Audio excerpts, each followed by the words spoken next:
This story has been recorded at an Addictive Eaters Anonymous meeting in New Zealand. You can email us at contact@aeanz.org. As it's the first Friday of the month, we've got a speaker, and welcome, Katie. Thank you. Hi, I'm Katie. I'm an addictive eater. Hi, Which is good. Excellent. It's really good to be here, and I looked through the big book for a bit of a inspiration today, and I love the story, The Keys of the Kingdom, and she describes really well what I was like in my eating. She talks about going to doctors, and the doctors found nothing, just an unstable woman, undisciplined, poorly adjusted, and filled with nameless fears. Most of them prescribed sedatives and advised rest in moderation.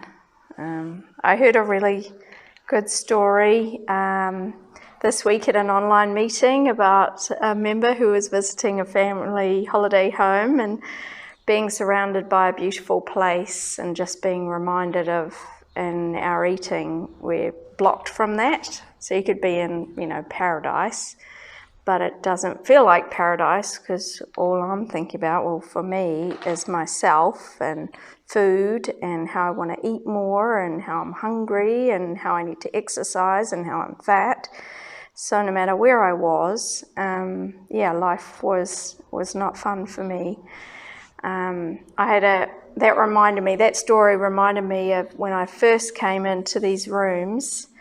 I was driving in the car with my father, and there was a magnolia tree in bloom, and I looked at it and I was completely gobsmacked, and I said, "Wow, look at that tree, Dad." And he just looked at me like I was bonkers because I'd lived in the same place my whole life, probably driven past that tree a million times, but it was like I never saw it because that's kind of how I lived my life. My life was just filled with self-centeredness. So I think a really good way to describe me is the 3 words in the book where it says restless, irritable, and discontent.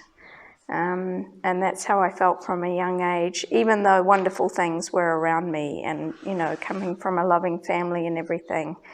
I was just blocked from that. My eating started when I was 12, and I got very quickly the disease progressed. So I started starving myself, and I loved the effect of that. So my parents put me in therapy, and I went to therapy for a year, and I was cured because I could make a mess in the therapy room with paintings, and they thought since I wasn't so trying to be perfect all the time, then I was okay, and I'd started eating more. But for me, I just felt like a failure because I wasn't starving as much, and I thought starving was a successful thing. So anyway, I went on my merry way and got worse. And I'm just, I did lots of things to try and control and enjoy my eating. Vomiting was a big part of my story. Binging and vomiting. I always share about how I would never be a bulimic, because I remember reading somewhere that to be a bulimic, you had to vomit 3 times a week. And I thought I would never do that. I might have vomited 3 times that day, but it didn't count because I'm never going to do it again after today. And that's kind of what it was like. And that went on for many years. So when I got here, I was full of the delusion that I wasn't that bad. And I listened to stories and I thought, oh, they're so extreme. People talked about it being a disease. And I don't know, it just all sounded a bit too serious. People talked about recovery being the most important thing in their lives. And I don't know, I thought I wanted to have a life at that time, which is kind of funny to me now because I didn't have one. But there were things I was interested in and kind of chasing those things. So I got distracted.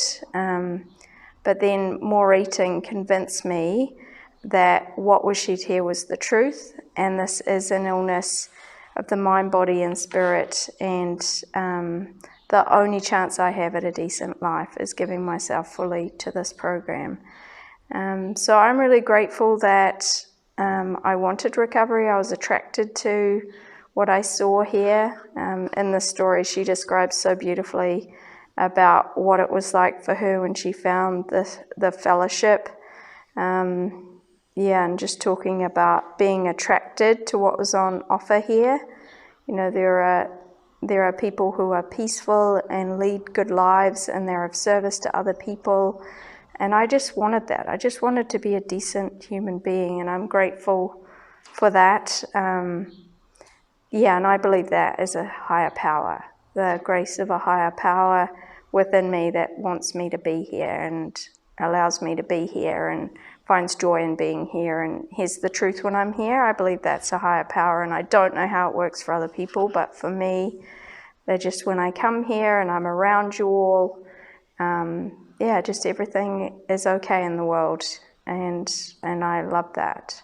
It says here on page 312 of the third edition, there is no more aloneness with that awful ache so deep in the heart of every alcoholic that nothing before could ever reach it.